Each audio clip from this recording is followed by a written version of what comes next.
I'll be there today and tomorrow.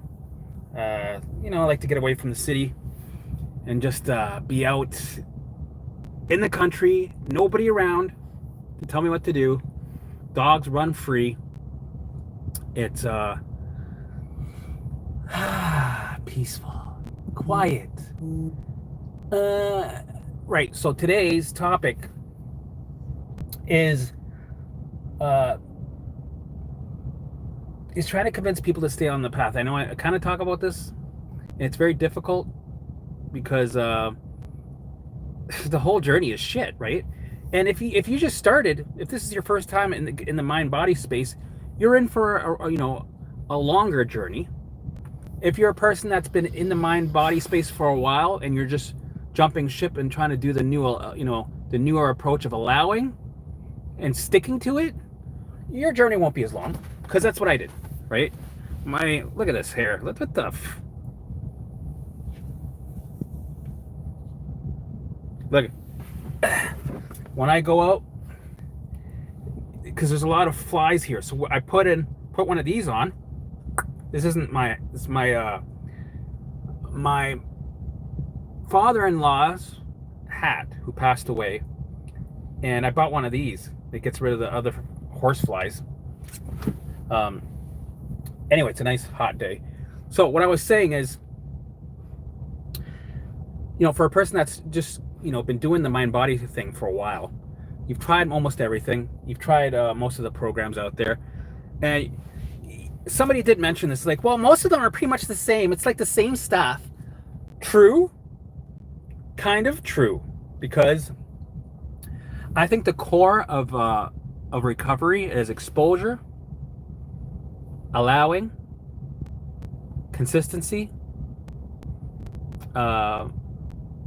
elevating, and sticking with it. That's pretty much it, right? Exposure, consistency, allowing, right? So consistency would be your routine, having a calendar, making sure that you stick with it, with the work every day. Consistency, allowing, elevating. Right? For me, I would say the visuals are massive, huge, just like with the allowing. The allowing and the visual, if I had to pick, okay, out of all the 8 pillars, I'd say allowing is massive. Being aware of old behavior patterns is huge. Okay, my hair. Let's do this. All right. Being aware of old behavior patterns is huge. Right? Getting out in nature, movement, elevating. Like, all of them are important because they all complement each other. It's all right. But I would say, most of the stuff that when I started was focused on neuroplasticity and rewiring the brain, creating neural pathways. So, and most of them did have some sort of a visual, well, they called it rounds, some sort of elevating, and redirecting, stopping a thought, feeling, a symptom, redirecting it, and distraction, right? So right there, we don't do that. We're like the opposite, total opposite direction. And most of the programs were like that, right? Most of the programs were saying to distract and avoid and redirect, do opposites, right? You got the lightning process, you got Gupta, DNRS. So, and people have recovered, but I noticed that most of those people, like me, had to jump ship and find the missing piece, which most people did, like somatic work, right? Which is close to allowing. For me, it was just allowing and still fucking it up, learning how to do it, becoming my own guinea pig, right? You get the gist of it from Claire Weeks, then the DARE response, and then you read about it with the ERP approach, and you talk to some people, but you still gotta do it yourself, right? And some of these, like the allowing, it's been around for probably over 1,000 plus years, right? But you still gotta learn to do it the wrong ways, be consistent, do it without having any sort of relief, right? I gotta be honest, in the beginning, because I was resisting for so long. As soon as I started to allow, I did feel energy relief. I felt like energy was dissolving, but it wasn't massive. It was like, with the resistance, I felt like I was, 50 out of 10. Survival state, making exorcisms jealous, but really jealous. Like they were really insecure. They were walking in on doors going, what are you doing? Where's she? Like, it was fucking intense. To me fully allowing and then feeling that, the top of the energy dissolving a bit. So then it would be like at a 7 out of 10, which for us is hell. But to a normal person, holy fucking shit, get me out of here. Why aren't you talking to doctors? Why aren't they doing anything for you? Holy fuck, I'm gonna die. What's going on? Right? For us, we built a little bit of resilience. Right? But if somebody else were to be in our bodies, it would be... The thing is, it's a constant nightmare for us. So what would you call that for them? Right? If what we're dealing with is making exorcisms jealous, what's the next level of hell? There really isn't. But if somebody that's never been through this shit was in our bodies, that would be like insane, right? For them. So, yeah. For me, I started doing the allow method. And I think the main subject of today is don't expect any sort of relief just because you're doing the work. I know I talk about this all the time, but you might feel some relief, like maybe 2% off the top. Is that a percentage? Instead of 10 out of 10, you're maybe at a 7 out of 10. And for me to keep going is because I had some people on the side, and it just made sense. I was ready, right? Having the allow method, it just made sense, and I saw some changes. And there was like an inner knowing that, yeah, this makes sense. I just got to keep doing this shit. Because I think it was because I did all the other things that weren't working, and they were a good thing that I didn't. It was a good thing that I did, do all those wrong ways, because it was a strong, powerful contrast to the missing link, right? If I didn't do all those other things and I just went right into the allowing method, I don't know if it would click. Do you know what I mean?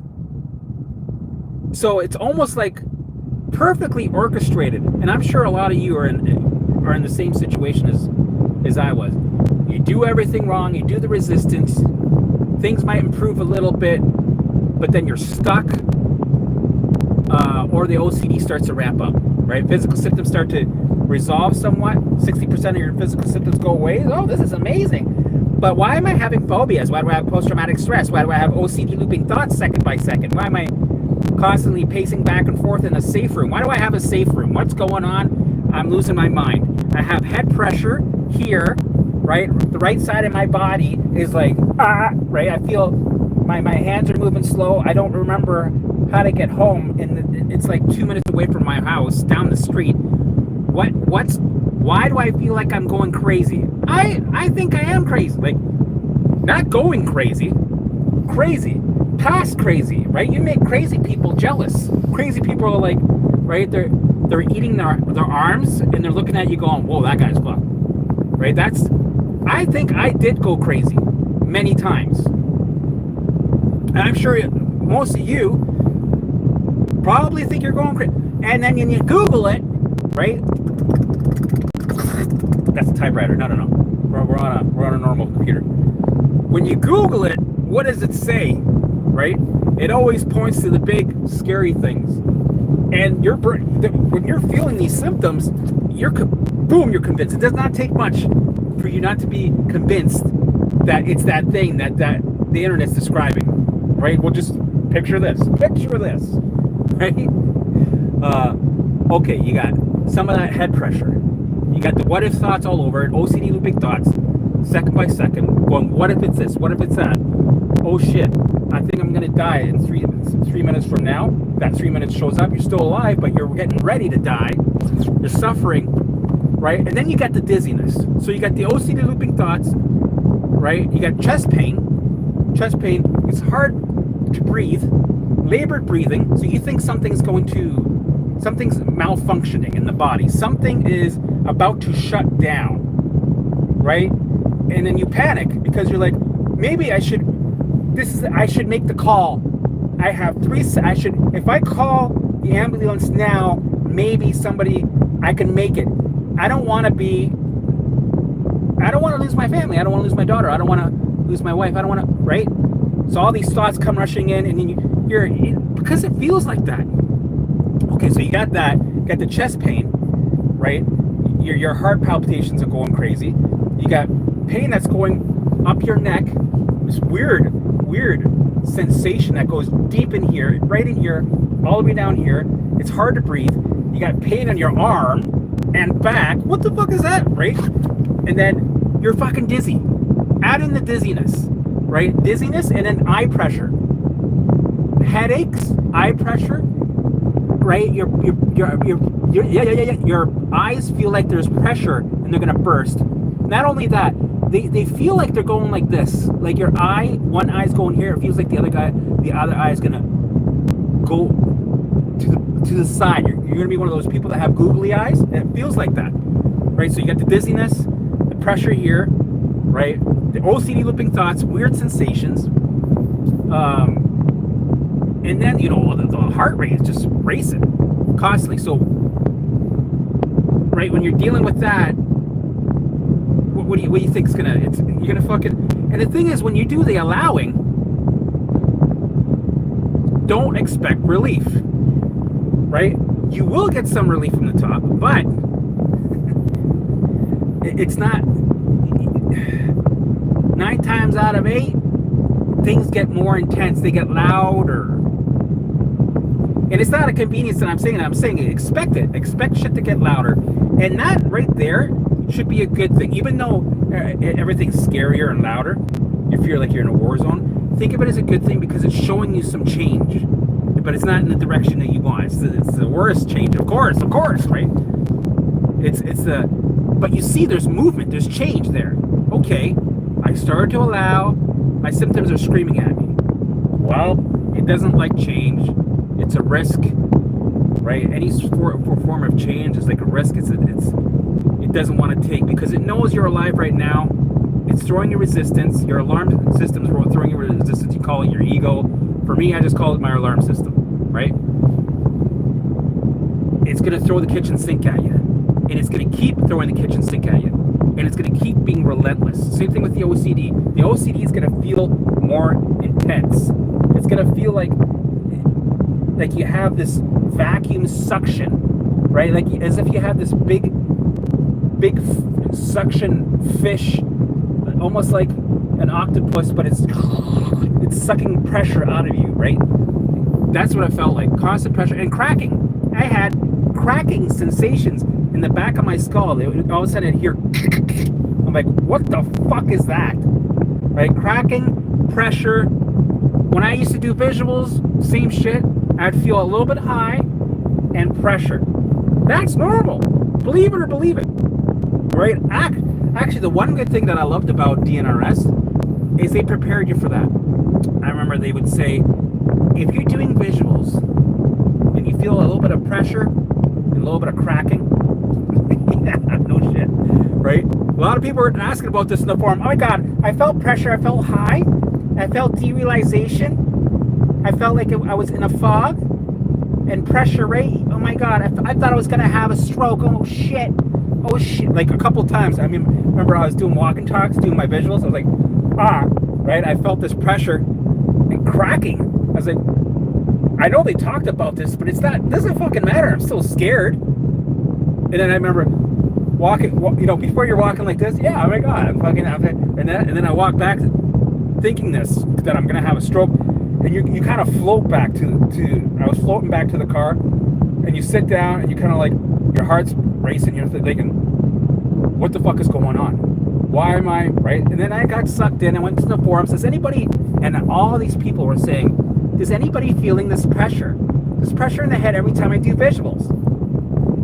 And it was a normal phenomenon. And then Annie Hopper, right? She went on, she's like, apparently it's a phenomenon that happens when people do visuals. I'm not sure what it is, but a lot of people experience it. It's very normal. Just keep going. You'll be fine. Right? I was like, okay. And then I needed like 5 more of those. And then eventually I was like, I love this pressure. I feel a little bit high. I started to laugh into it. I was like, this is great. I love it. Right? And then I got used to it. So just because you're doing the methods and you're doing the allowing, don't think you're off the hook. Usually you're going to feel worse. It's going to throw the fucking kitchen sink at you. It's going to throw exorcisms at you. Right? The demons are going to come and fucking get you. Right? That's what it feels like. New symptoms are going to come because they got to get your attention. Old ones that you had 6 months ago or 8 years ago will return. They're going to hang out. They're going to sit there. They might linger a bit. Then they'll go. And then it's going to be like a whack-a-mole. Right? System. Constantly. I'm going to say hi to some people quickly. Happy 4th. It's July. Is it really? Shit, man. I don't even know. Hello and thank you from Spain. Nice. Love it. Who's English? Sam. Her name is Sam Miller.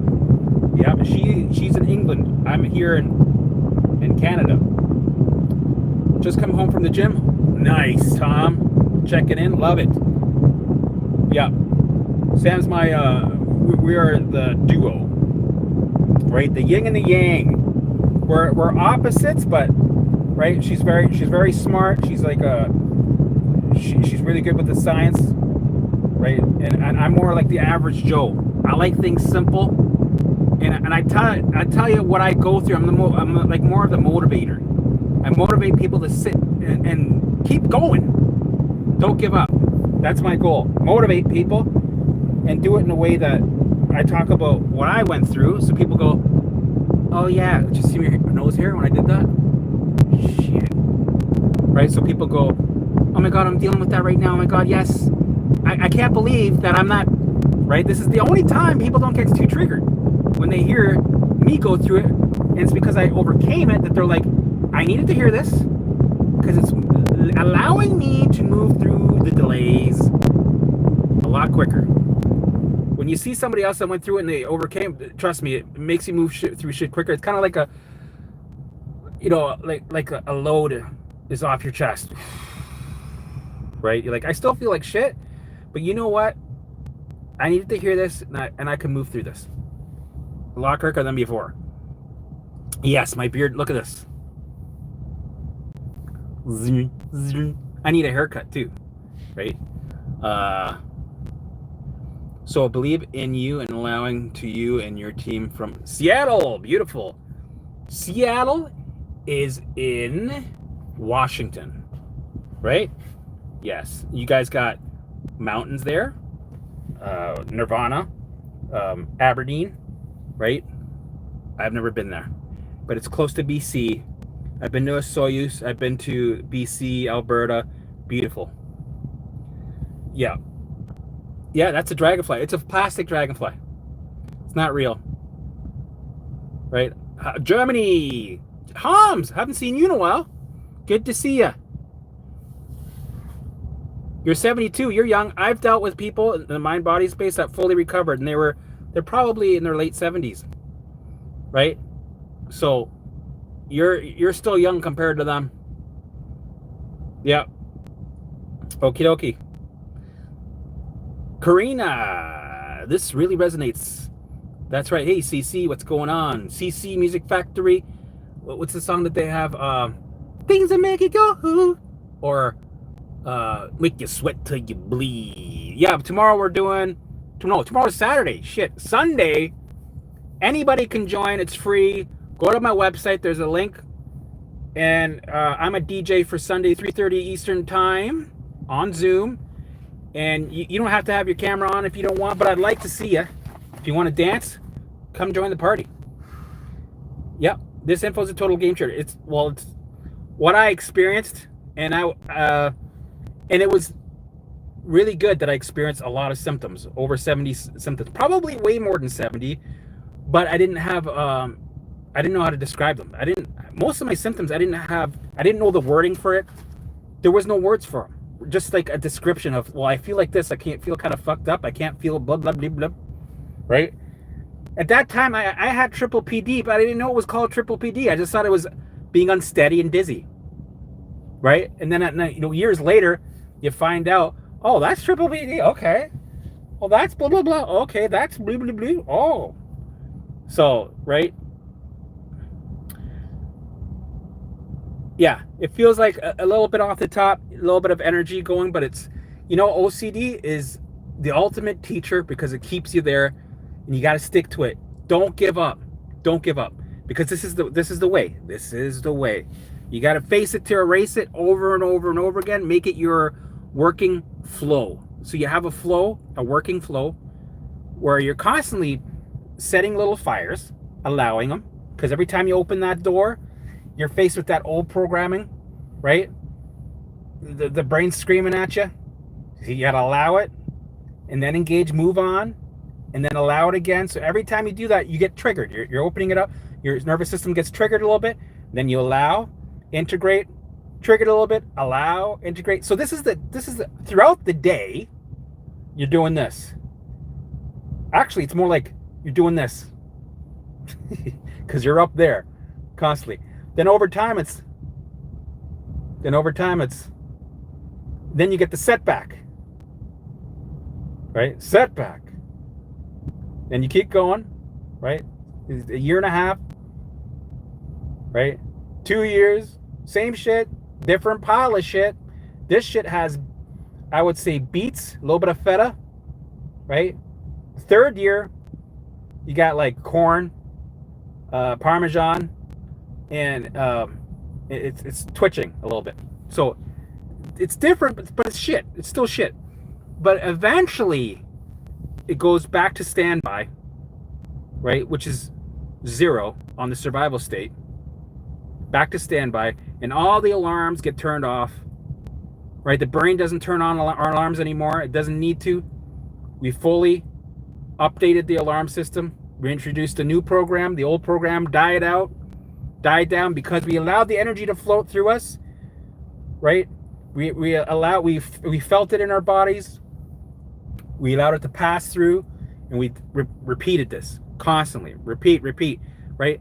Little drops at a time, one drop, because we're paying the debt off drop by drop. That's how we're paying the debt, through allowing. And eventually, you'll get there, right? Without trying to force, without trying to have a big, force it to release all this shit at once, because that relights the trauma loop. So make sure when you allow, you find your sweet spot that works for you. For me, it was like 30 seconds to 3 minutes, and then you move on. You engage, right? You bring it with you while you're cutting the lawn, and then when it bugs you again, which was all the time for me, but I would usually go like, okay, 5 minutes, then we'll allow again. I'm gonna cut this strip of grass. Okay, turn off the machine. Okay, what do you got? Show me the fear. Oh, okay, thank you.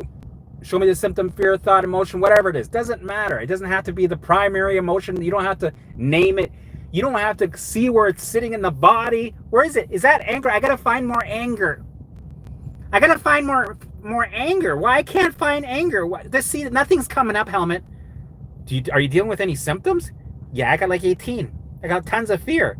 Dude, it's screaming at you. That's it. Don't be micromanaging what you gotta allow. Allow whatever the brain sends you on the platter. Don't be picky and choosy and like, no, I want, but I want that one. But you can't have that one right now. Just take what it gives you. It can't be fucking. It's built in a way that it's like here, this one, right? And if it's too hard, if there's something on the plate that's too hard, take a little nibble, allow a little bit, put it on the shelf, and guess what? You got 18,000 other things that you can allow. I'm pretty sure you got other fears, other thoughts, other symptoms, right? You can go for the low-hanging fruit of allowing. There's always something that you can allow, and build that leverage of indifference over time. You'll be able to allow the heavier shit, right? So don't overdo it. Don't try to see where it's in your body or name it. You don't need to do that. You don't need to make sure that it's the right emotion or the right, because you're just making shit too hard on yourself. I like simple. Keep it simple. Like literally, I was doing this without knowing that I was doing it right. Right? If you would have told me the science about it, I'd been like, huh? It would have probably triggered me. Right? It was actually good that I knew nothing about all the science for me. I was probably able to work through it easier, because I told Sam this. I'm like, the way I did it was like, who? Okay, I'll allow that. What's this? I don't know. Let's allow that. What's this? I don't know. Fuck it. Let's allow. I don't like it. I feel this. I don't even know. It's anxiety. I think it's anxiety. It's fear. I don't know. It's this charge here. I don't like it. Sometimes, you have a target, you know what it is. It's a fear of a symptom, right? You're going to turn out to be like this. Okay, let's allow that. It's a pain here. Okay, it's a pain here. Let's allow that. It doesn't matter. It's irrelevant, right? Don't try to be too perfect or micromanage what you're allowing. Just allow whatever it is that shows up, no matter how weird, how simple, how crazy. Just try to allow it, right? And that's it. This is the way. This is the way.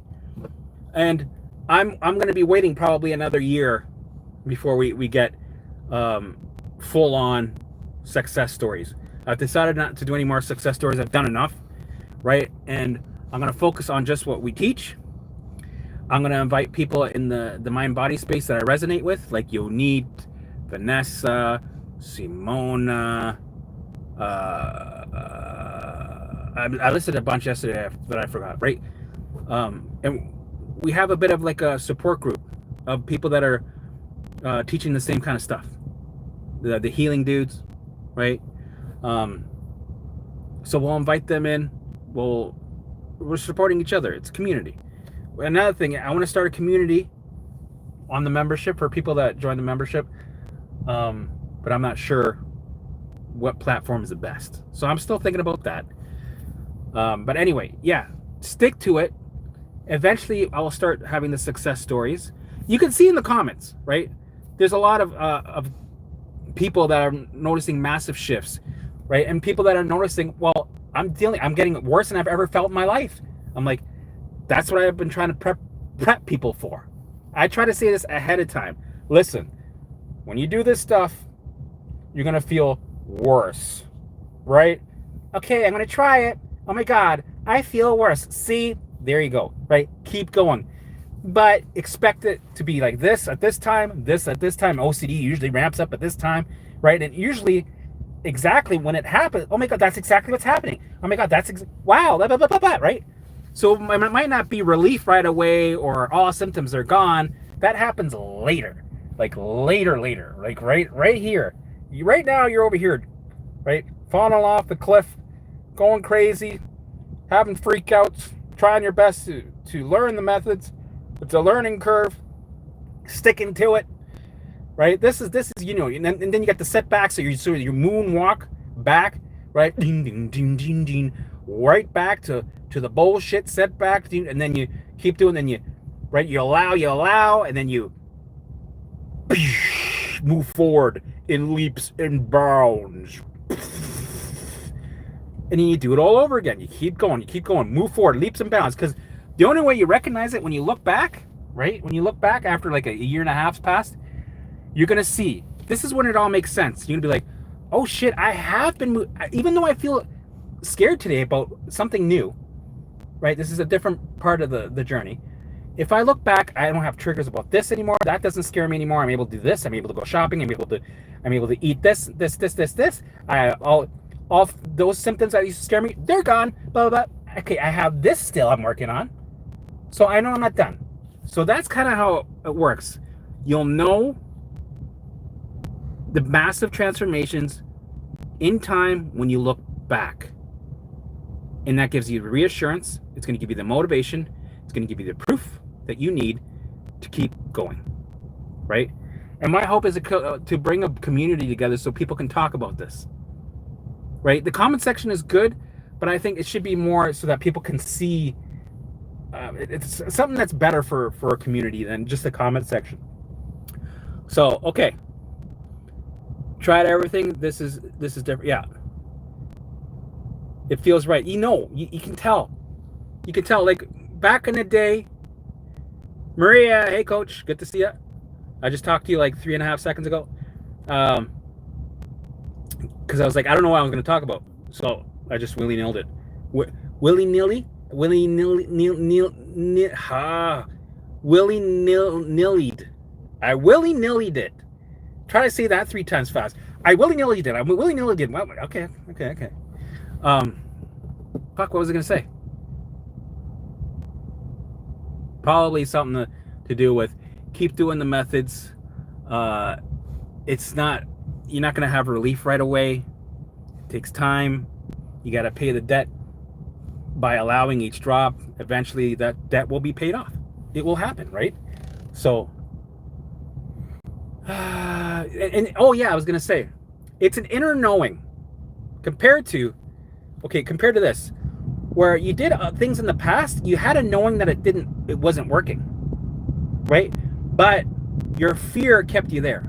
Do you know what I mean? Like all the rabbit holes that I went down with all these Facebook groups, right? With healing the gut, all these detoxing protocols, taking all these supplements, healing the gut, motherfucker gene, bullshit, mitochondria bullshit, IBS, SIBO, that, right? Leaky gut, doesn't it fucking exist? It's bullshit, right? But you had this feeling that I know it's not this, but I'm here. Why am I still staying here? Because just in case, I need some hope. I need to hold on to some, but I know this isn't it. And now, even though you're not getting relief, because you've tried everything else, that's also important, right? That you've tried everything else. Now it's like, this makes sense, right? It just makes, even with, I always say this, the allowing method is like a universal law, right? And this is where we've had some people resonate with a couple of the videos we did the lives. Some people were like, how could you say that? Like, this is what I truly believe. I used to follow Abraham Hicks, a lot of the manifesting gurus, Bob Proctor, Earl Nightingale, Neville Goddard, he's huge, right? And I needed them because it gave me motivation, they gave me hope, right? And I'm telling you, you can create your reality. I know, I'm living it. It's true. But I think they're missing the big piece in a lot of what they're saying. At the time, when I was a binge watcher on all this stuff, they weren't talking about allowing. They were not. They were telling you to override, to be positive, and to dial in that frequency if you want to manifest what you want. So you have to vibrate high. So you got to look for a positive thing, even if you're having a shitty days, override it. Affirmations, pull out that negative shit and stuff in the positive stuff, which is resistance. What you resist persists, right? And a lot of these people, that's where I in the beginning I believed them, but when I started switching to the allow method and you experience it yourself, you start to think, you guys, you're missing a huge part here, right? You're trying to, a lot of them, you got to change the subconscious programming, so you got to start to repeat this 50 times when you wake up and 50 times when you go to bed, right? And you got to have a vision board, and you got to do visuals. I did visuals. I love visuals, right? Fucking powerful, but only when they work in conjunction together with the allowing method, because you're going to have a negative Nancy living in your head, right? The negative bias, you can call it, or you're in a survival state. The brain's going to hijack you. You try to vibrate high, it clouds over and goes, no. You got to pay attention to the ligers that are behind your head about to eat your head off, right? We know that. There's a bear behind you. It's going to eat your... The brain does not want you to vibrate high and think about pussy willows and creating the life of your dreams, right? It's going to cock block you. It has to, and it will. And it's going to win, and you're going to lose, right? And you're going to get sucked into the negativity, right? And if you're sucked into the negativity, do you think that's the vibration address that dials in the reality that you want to manifest? No. When they all say that, we're all in agreement about that, right? We all agree. But they're saying, well, you have to reprogram it, which is true. Still in agreement, right?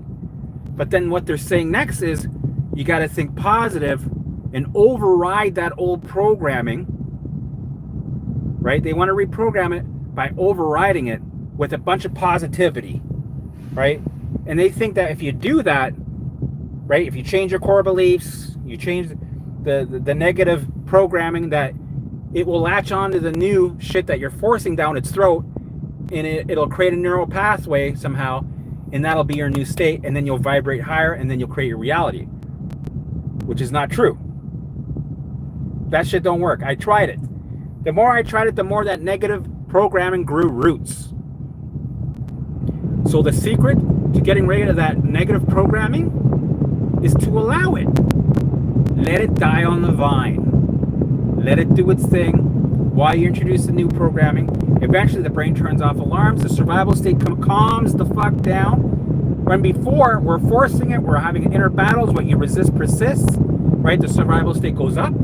It throws more negative alarms that we don't like, so we dwell in it. We sit in that vibration of lack and symptoms and fear, right?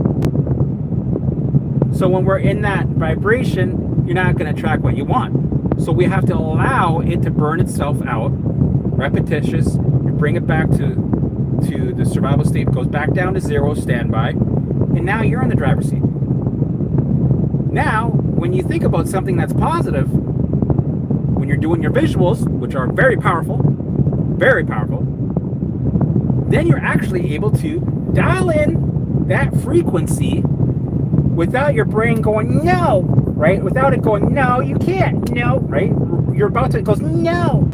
Now you're at a spot where the brain goes, well, no, go ahead. You're like, ding, boom. You're inviting in the frequency that you want without resistance. You're in a nice flow, right? You become what you want. You have to be it. You do your visuals. You visualize. At first, you visualize in detail. You smell it. You act like, what would it feel like if I was having this life? Picture it in detail. And then eventually, here's the next part. I think, so I was doing that part after recovery. And then there's another part.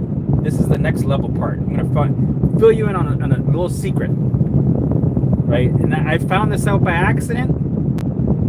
And Bashar, I still like him. Some of you might not like him, but I like him. He's talked about it. I was like, shit, I noticed this.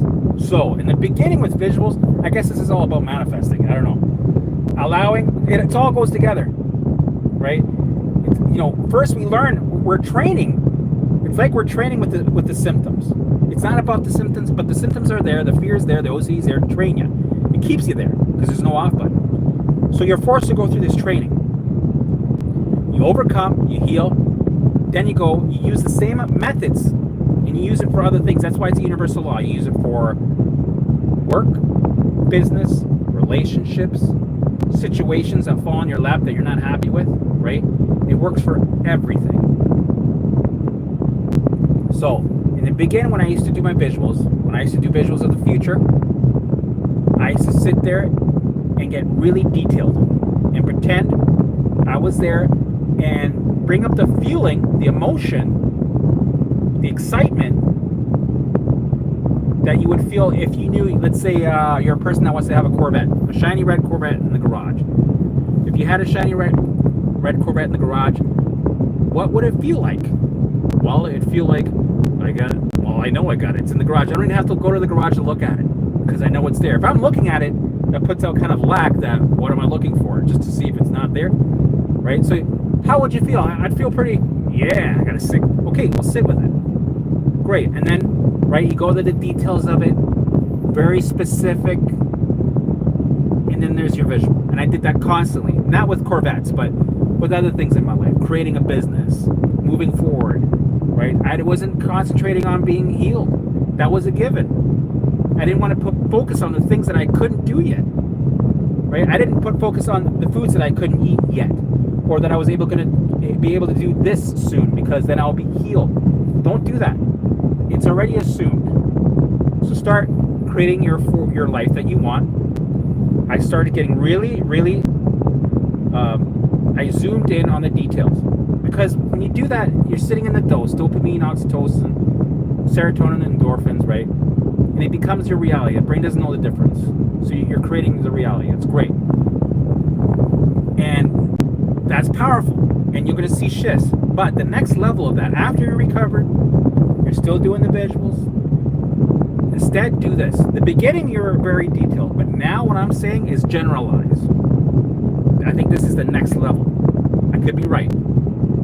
The next level is kind of generalize what you want to do in the next 5 years. You can be more specific.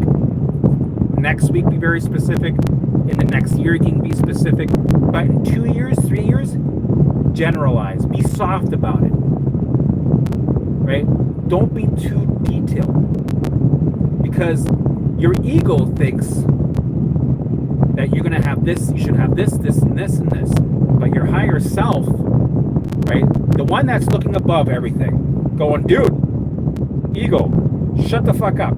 Trust me, I got something way better. And the ego's like, no, we're going to do this, right? We want to make, let's say, you want to make $80,000, right? Cleaning carpets. And the higher self's like, dude, don't cock block yourself like that. You gotta limit there. You're limiting yourself. Dude, I got a better thing. That's 10 times better. Right? You're gonna make a lot of money. You're gonna be free. You're gonna have 18 different franchises of carpet cleaning, and you won't even have to clean one carpet. Right? But you're so focused on the detail, you kind of get in your own way. Because you're zooming in. No, I have to have 5 vans. And this is a bad example, right? It could be anything, right? When we imagine our future, when we visualize it, we get so detailed that we create that, and we kind of block something that could be better, that our higher self goes, dude, I can see the path, turn right, go straight, that's an easier way. Trust me, you have to go that way. Trust me, don't go there. You're turning left, stop, don't go in there, it's a forest, there's ligers there, turn around, trust me. And then it's like, fuck you, how now, I know. Fuck you, I know, right? And you totally disregard the higher self, and the higher self's, fine, fuck you. You're gonna find out. I wish you would just listen to me. I know, I could see everything. Dude, that way is faster. You get all your dreams, or everything's here. Trust me, you're wasting your time. Okay, go waste your time. Go waste your time, right? So, and I did that. There's many times I took the long way, right? Because I got so used to doing it, the visuals, and it worked for the time that I needed it. But eventually I started to learn. You also start to learn to trust your gut, your intuition, which is good. You start to sharpen that skill. But eventually, the next level is to do your visuals and be more soft about them. Go, yeah, it would be nice to do this for a living, because I think I would enjoy it. Follow your passion, right? Ask yourself, do you really want to have a franchise and be working 18 hours a day, even though it's a successful business? Are you going to enjoy it? Are you going to have freedom to go out with your dogs? Are you going to be able to, right? Really be honest with yourself and go, do you want that? Not really. What do you want? What's your passion? Well, I love drawing art, or I love playing music, or I love helping people online. Okay, there's your passion. Follow your passion. Guess what? Your passion is the what do you call it?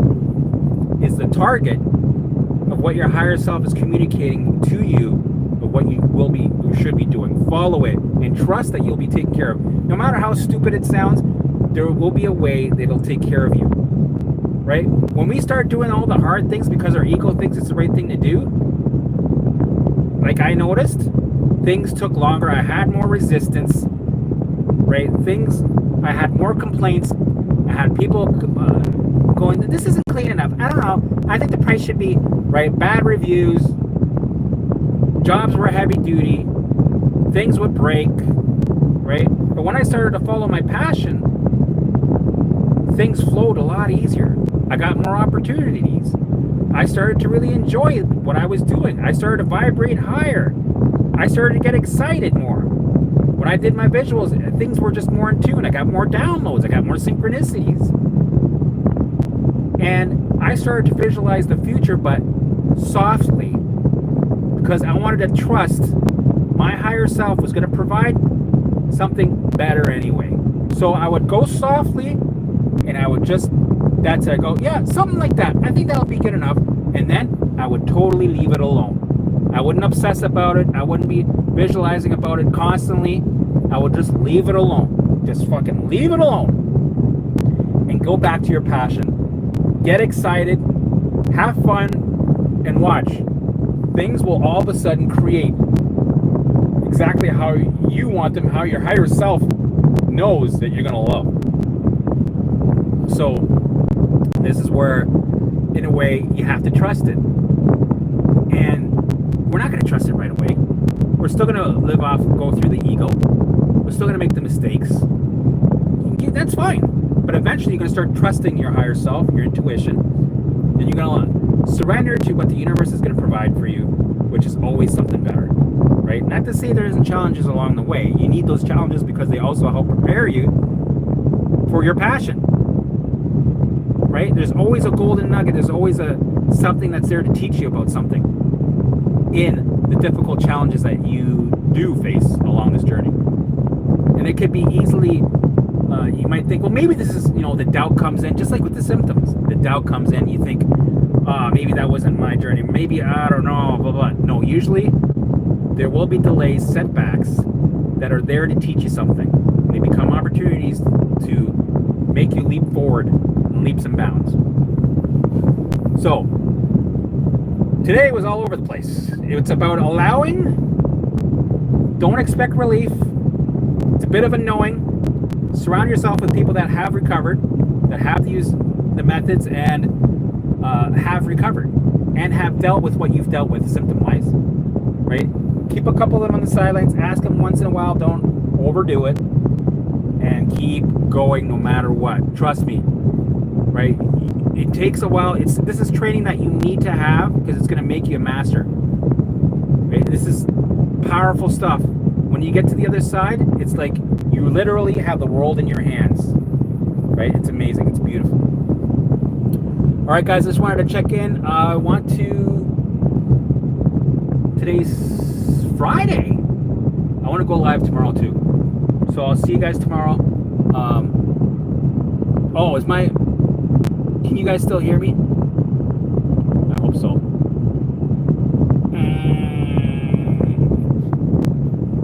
Let's see. You can hear me very clearly right now. Computer fast repair. I say computer fast repair because there's a guy named Computer Fast Repair here. Where is he? Where is he? What is he?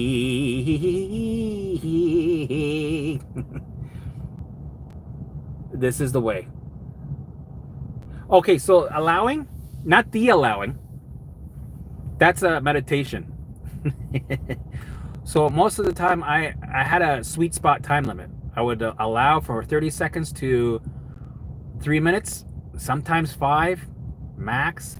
And then you got to engage, because if you sit there and allow it, all of a sudden, before you know it, you're ruminating, you're figuring out again, you're analyzing, and then, right, the fire starts to build up, and then your survival state goes up again, right? And then before you know it, you're in research mode. So allow a bit, feel it in the body. You don't have to like it. It's not going to feel good. And then engage. Go cut the lawn. Bring the thought with you, but cut the lawn. Move on. And then allow again. And this could be 200 to 500 times a day, maybe even 1,000. That's what it felt like. And no, you're not a freak. That's normal. That's literally. It was my 9 to 5 job. Okay. Vanessa, you're a grateful guide. That's what I meant. Yes, that's, yeah, thank you, waves. Thank you, thank you. Candida, don't waste your time on Candida.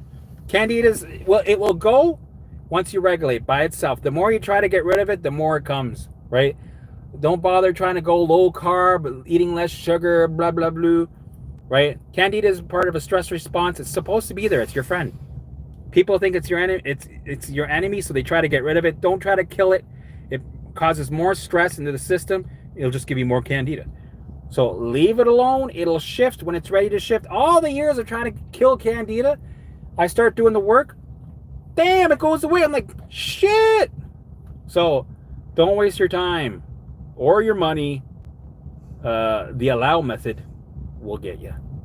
If anybody wants any support, join the membership. I'll put it in the description. Okay, guys, get out there and get uncomfortable. And I'll see you guys tomorrow.